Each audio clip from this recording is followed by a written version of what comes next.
매일 환자를 보는 제가 가장 무서운 게 뭔지 아세요? 병원에 가지 않고 모르는 채 병을 키웠던 분들이 결국은 손쓸 시간도 또 방법도 없는 그런 상황이 저는 제일 무섭습니다. 미리 발견만 했더라도 충분히 치료가 가능한 병인데 놓치는 경우가 참 많아요. 그래서 오늘은 큰 병을 알리는 내 몸의 작은 신호들을 정리해 드리는 시간 가지려고 합니다. 주변에 소중한 분들하고 많이 공유해 주시고요. 첫 번째, 뇌졸중의 신호입니다. 이 뇌졸중의 신호는 일단 극심한 두통, 그리고 어지럼증, 얼굴이라든지 팔다리의 미세한 마비감입니다. 뇌세포의 손상으로 인해서 뇌의 어떤 부분적인 기능 저하로 인해서 나타나는 증상들이라고 할 수 있습니다. 한쪽 팔다리에 힘 잘 안 들어오고 저리는 느낌, 가끔은 너무 심하게 어지러워서 움직이기 어렵고 한쪽 눈이 흐릿하고 잘 안 보이는 증상, 또 구토가 나올 정도의 어떤 두통, 혀를 움직이는 발음, 그러니까 랄랄라, 타타타 이런 발음이 잘 안 되는 증상이 있다. 그러면 지체 없이 병원으로 가십시오. 이런 증상이 한 10초, 20초 정도 잠깐 생겼다가 사라지는 경우도 있을 수 있어요. 그래도 병원에 가셔서 정밀 검사를 받아보시기를 권해드립니다. 나이 많으신 분들은 스스로 이런 것들을 자각하기가 어려울 수 있거든요. 평소에 표정이라든지 대화, 또 걸음걸이를 잘 살펴봐 주세요. 얼굴 한쪽만 움직이면 좀 둔한 것 같은 표정이라면 기분 상하지 않게 한번 웃어 보세요 하시고 입꼬리의 위치를 확인해 보십시오. 평소보다 이게 발음이 좀 어눌할 때는 랄랄라 한번 해 보세요 하시고 확인해 보시는 것도 좋습니다. 걸을 때 자꾸만 중심이 흩어지면서 한쪽으로 쏠리는 것 같을 때는 손 들어 보세요 한번 해 보세요. 그리고 한쪽 발에 힘이 자꾸만 빠지는지를 확인해 보시고 해당되는 증상이 있다면 반드시 정밀 검사를 받아 보시는 게 좋습니다. 두 번째, 치매의 신호입니다. 이 치매의 신호는 잠하고 관련이 있습니다. 수면 시간, 잠꼬대, 그리고 낮잠, 이 세 가지로 치매의 가능성을 확인해 보실 수가 있어요. 국내의 한 연구에서 60세 이상 노인의 하루 총 수면 시간이 8시간 이상이면 인지기능 저하의 위험이 70% 정도 높아졌다는 그런 결과를 발표했고, 잠든 상태에서 발길질 한다든지 손을 허우적대는 이런 행동이 뇌 부위의 이상을 알리는 작은 신호일 수도 있습니다. 주로 이런 분들이 새벽 3시에서 5시경에 이런 행동을 많이 하고 일주일에 한 번 이상으로 자주 일어나는 게 특징이라고 할 수 있어요. 낮잠을 너무 자주 잔다든지 많이 자는 것도 치매의 전조 신호일 수 있습니다. 낮잠도 낮 시간 동안 깨어 있게 만드는 것과 관련된 이 뇌 부위가 손상이 되잖아요. 그럼 피로하고 상관없이 자꾸 낮잠을 자게 되는 겁니다. 이 외에도 냄새를 잘 못 맡는 분들이 있어요. 왜? 냄새를 구분하는 뇌 부위 기능이 저하돼서 이 냄새 잘 못 맡는다든지, 또 걸음걸이 속도가 동년배에 비해서 느린 노인은 뇌세포에 나타나는 독성 단백질의 수치가 높다는 연구가 보도된 바가 있습니다. 특히 눈여겨보실 부분이 있는데요. 눈 흰자를 잘 보세요. 이거는 제가 H 눈으로 검색하면 자세하게 눈에서 나타나는 여러 가지 사인에 대해서 알려드린 바가 있는데, 대표적으로 눈 흰자를 자세하게 봤을 때 노란색 점이 있는지를 확인해 보실 필요가 있습니다. 망막에 나타나는 노란 반점은 눈의 혈류가 감소해서 지방하고 칼슘이 결합한 노폐물이 쌓여서 생길 수가 있는데, 이 망막이라고 하는 거는 뇌 중추신경계의 한 부분이기 때문에 뇌에서도 비슷한 현상이 일어날 가능성이 높아집니다. 꼭 확인이 필요합니다. 더 자세한 걸 내가 알고 싶다 그러면 H 눈 하고 검색하시면 제가 눈에 대한 여러 가지 사인에 대해서 알려드렸으니까 아마 한 2편 정도 올라가 있는 것 같아요. 확인해 보시기 바랍니다. 그리고 이번에는 우리 모두가 걱정하는 암의 신호, 작은 신호에 대해서 알려드리겠습니다. 그 첫 번째는 위암입니다. 일반적인 소화불량 증상하고 더불어서 체중이 갑자기 감소해요. 그걸 특징으로 보시면 좋습니다. 메스꺼우면서 배탈이 자주 나고, 또 기름진 음식이라든지 맵고 짠 음식 먹게 되면 위산 역류, 속쓰림이 나타나고, 명치 아래 윗배에 심한 통증이 느껴진다든지, 조금만 먹어도 배가 부르고 항상 배가 그득한 증상, 이거는 위염이나 위궤양 환자에게도 나타나는 증상이죠. 위암이 있는 분도 이런 소화불량 증상이 나타나기도 하고, 어떤 분은 아예 이런 증상이 하나도 없었는데도 나는 위암 진단 받았어 하시는 분들도 계세요. 그러면 위암은 어떤 증상을 눈여겨봐야 될까요?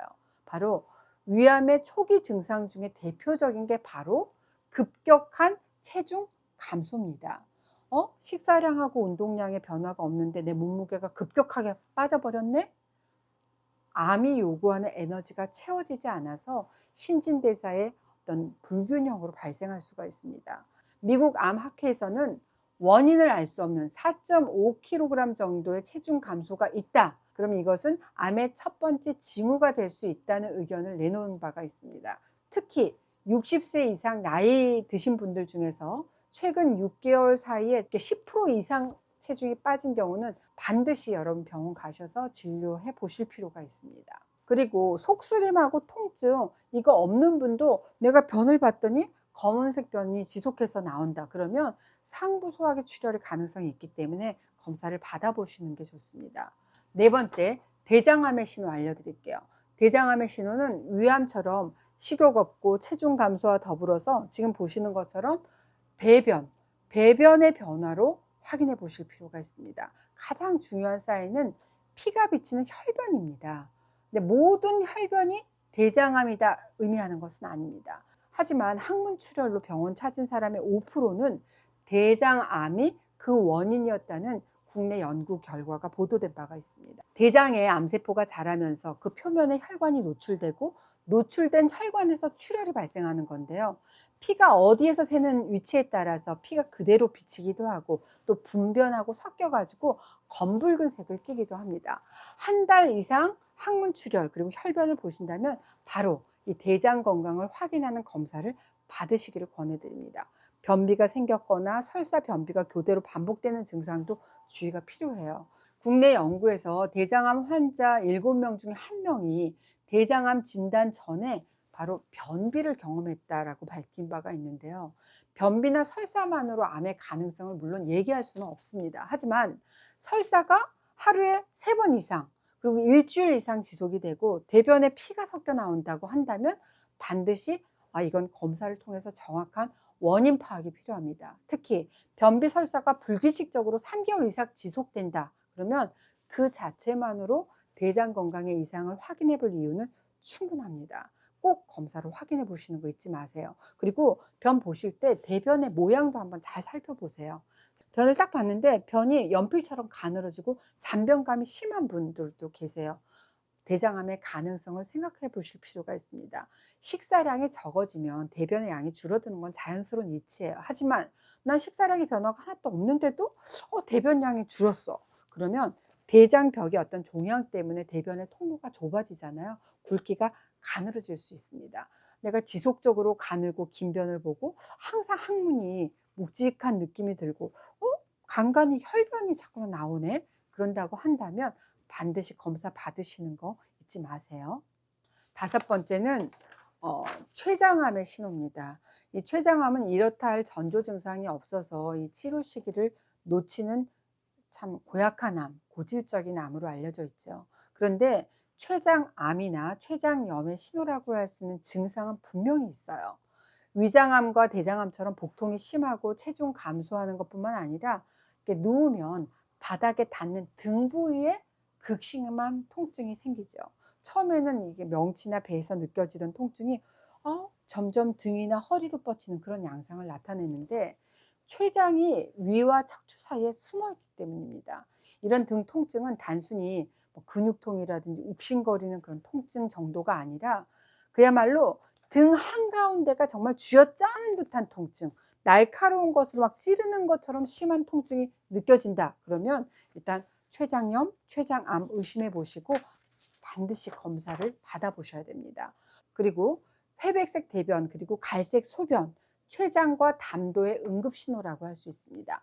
담즙이 변에 제대로 섞이지 않은 경우라고 할 수 있는데 담낭에 염증이 생긴다든지 담즙이 장으로 이동하는 통로인 담도가 좁아지는 담도 폐쇄증이 있다든지 또 담석증으로 이렇게 막히게 되잖아요. 그러면 담즙이 제대로 나오지 않게 되기 때문에 변을 봤더니 흰색이네, 회색이네 그런 변을 볼 수밖에 없습니다. 특히 담도가 막히면 황달이 동반되는 경우가 많은데요. 이런 경우는 지체하지 마시고 바로 병원으로 가셔야 됩니다.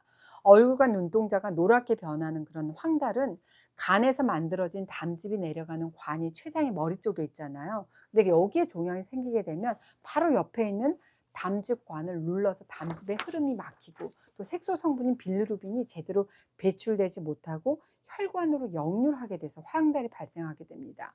그러니까 회백색 대변, 갈색 소변, 그리고 얼굴 색이라든지 눈 흰자가 누렇게 변한 황달이 보였다 그러면 지체하지 마시고 병원으로 가시기 바랍니다.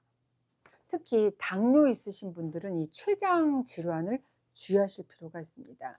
당뇨 환자는 일반인보다 약 2배 정도 이 췌장암 발생률이 높은 것으로 알려져 있고 또 췌장암 환자의 50%에게 당뇨가 있다는 연구 결과도 이미 보고된 바가 있습니다. 췌장이 혈당을 조절하는 인슐린, 글루카곤이라고 하는 호르몬을 분비하는 일을 하기 때문에 췌장암이 생기게 되면 췌장 기능이 저하돼서 호르몬 분비가 제대로 되지 않기 때문에 당뇨가 발생할 수 있고 또 10년 이상 오래된 당뇨병은 고인슐린 혈증에 의한 췌장암의 위험 인자이기도 합니다.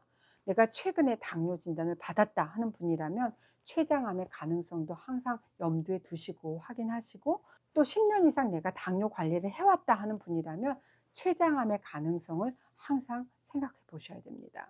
6번째, 간입니다. 침묵의 장기죠. 간 나빠지는 작은 신호에 대해서도 제가 알려드려야 될 것 같은데 간 기능이 저하되는 증상이 곧 신호라고 할 수 있습니다. 보통 간이 안 좋다는 신호를 아침에 일어나기 너무 힘들다, 피곤하다, 술이 잘 안 받는다, 몸이 붓는다 정도로 인식하시는 분들이 많습니다. 그리고는 간에 좋다는 음식을 막 챙겨 먹고 또 보충제로 마음의 위안을 난 먹고 있으니까 그리고 위안을 삼는 분들도 많으세요.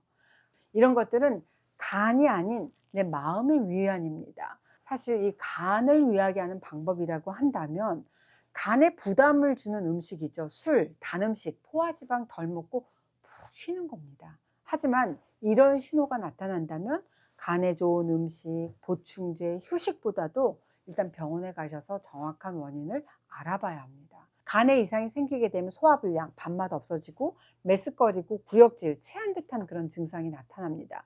간이 담즙을 분비하잖아요. 이 담즙에 있는 여러 가지 소화 효소가 지방을 분해하고 흡수하는 그런 역할을 합니다. 근데 그 기능이 떨어지니까 헛배 부르고 특히 지방이 들어있는 음식을 먹었을 때 소화가 잘 안 되는 증상이 심해서 식욕을 잃어버리는 경우가 많습니다.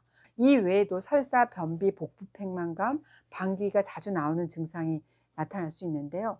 음식 먹고 체했을 때 나타나는 증상하고 간 기능 저하로 나타나는 증상이 비슷한 양상을 보이는 게 특징이라고 할 수 있습니다.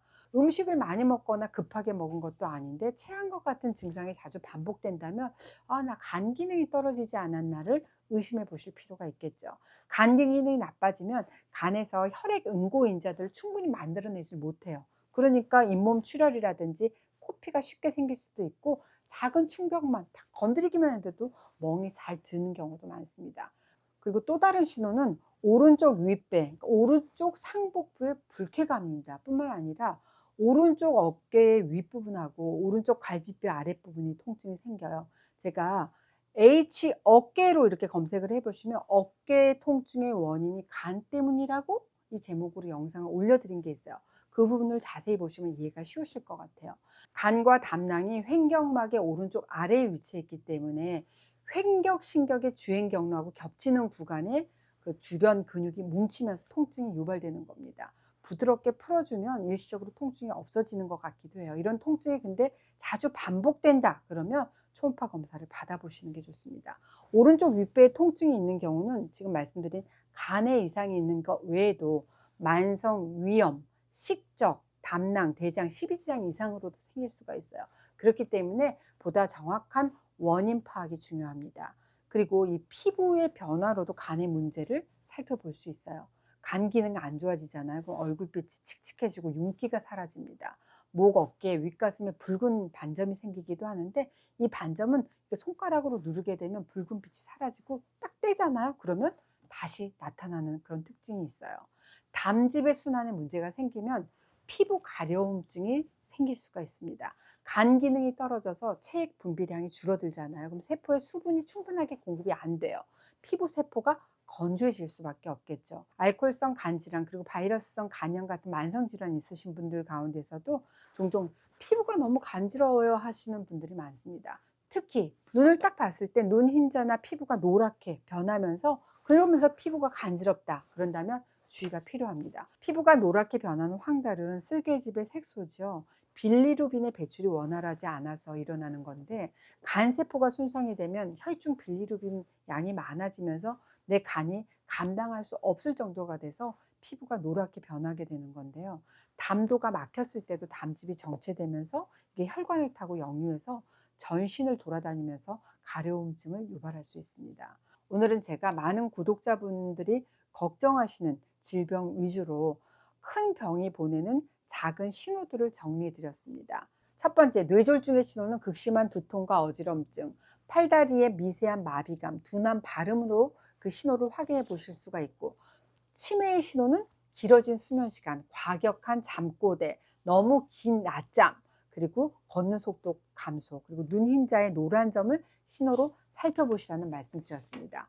위암은 메스꺼움, 속쓰림, 복팽만과 같은 일반적인 소화불량 증상, 식욕 감퇴 증상하고 더불어서 갑자기 체중 감소의 증상을 신호로 해석해 보시라는 말씀 드렸고요. 대장암의 신호는 식욕 부진, 체중 감소와 함께 변비 설사가 교대로 일어난다든지 혈변, 가늘어진 변으로 보시면 좋겠다는 말씀 드렸습니다. 췌장암은 일단 등 통증이 너무 심해요. 회백색 대변, 갈색 소변, 그리고 황달 같은 신호가 보이면 어떻게 해요? 즉시 병원으로 가보시란 말씀 드렸고, 마지막으로 간, 침묵의 장기인 간이 나빠지는 신호는 피로감, 소화불량, 식욕저하, 오른쪽 상복부의 불쾌감, 안색을 딱 봤을 때 칙칙해지고 피부 가려움증, 잇몸 출혈 같은 이유 없는 출혈이라든지 멍이 잘 생기기 쉽다는 말씀 드렸습니다. 특히 피부와 눈이 누런색을 띠는 황달은 바로 병원에 가야 되는 응급신호라는 말씀 드렸습니다. 제가 오늘 말씀드린 증상의 상당 부분은 우리가 일상적으로 한두 번씩은 겪을 수 있는 가벼운 증상이라고 볼 수 있어요. 하지만 이런 증상들이 지속될 때, 그리고 연관 증상이 비슷한 시기에 집중해서 발생할 때, 이럴 때는 반드시 병원에 가보셔야 되는 겁니다. 그 병이 발견될 확률 100%? 물론 아닙니다. 하지만 제 아무리 악명 높은 병이라고 하더라도 이렇게 작은 신호로 먼저 우리가 딱 발견되기만 하면 치료율도 높고 예후가 좋을 수밖에 없겠죠. 많은 분들이 이런 경우를 다행, 천운, 복이라고 부르지만 이건 평소에 작은 신호에 우리가 주의만 기울인다면 언제든지 쟁취할 수 있는 기회이기도 합니다. 여러분, 이 작은 신호로 꼭 기회를 잡아 보시자고요. 구독, 좋아요, 알림 설정 잊지 마세요.